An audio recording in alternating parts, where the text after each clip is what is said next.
first started looking into this, I started looking into this a couple years ago, and this is the plug loads at my house. I'm kind of embarrassed to admit it.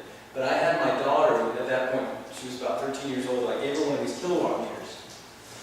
You can get these from the library. This is called a kilowatt meter. You plug it into the wall, you plug anything into it, and it'll tell you how many watts it's drawing.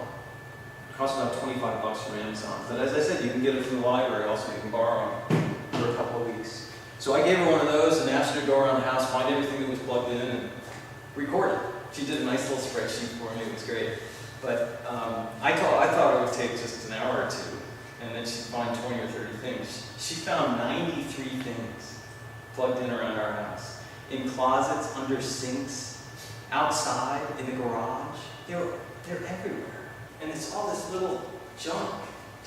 So the good news was that out of these 93 loads, there's a whole mess of things. This tag cloud, the font size correlates to the amount of energy it's using.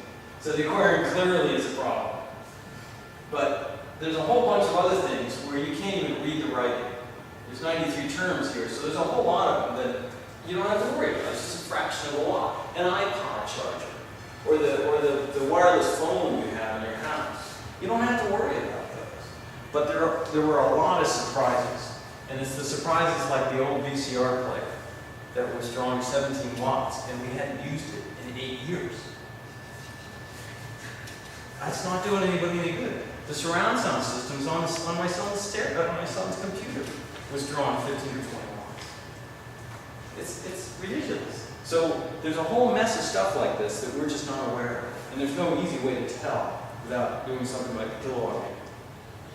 So what we've been doing is focusing on energy efficiency and focusing on the true waste. And what we mean by true waste is we're not going to ask you to wear a sweater. We're not going to ask you to change your habits.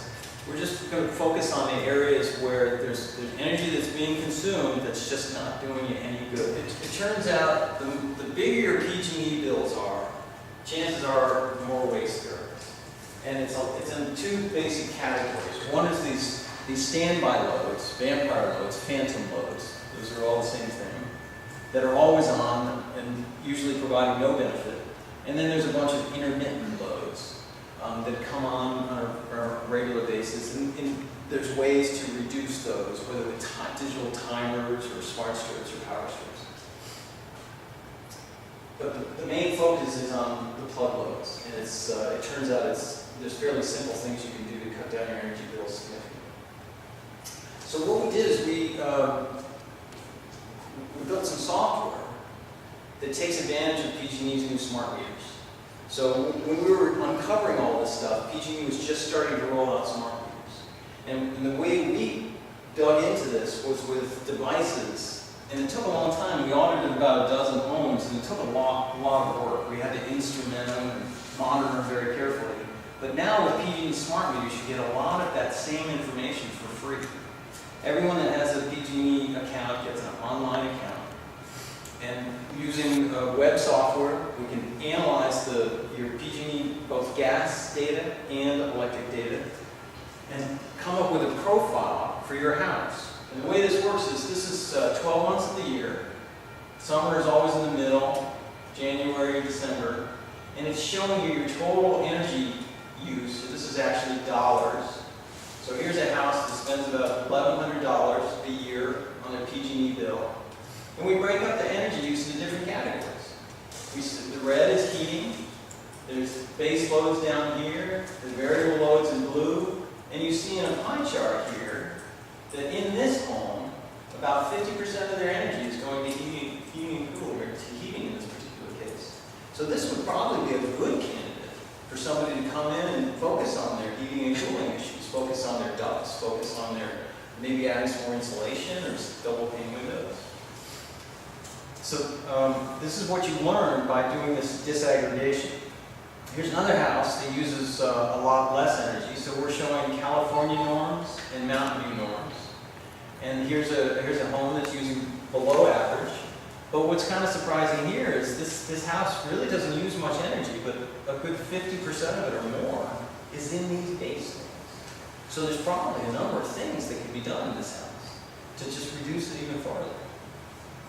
Here's a house that has a pool pump, and you can spot the pool pump. This yellow is what we call recurring load, stuff that comes on at the same time every day.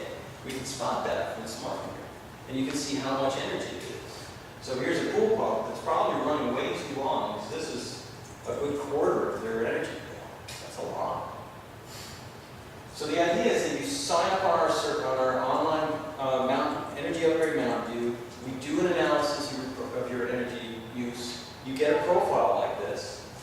So once you're in the process, you'll get a monthly email that gives you kind of an update on how you're doing, whether your energy use is going up or going down, and talks to you about your base loads. And you'll also get tips. We send energy efficiency tips out on a monthly basis also.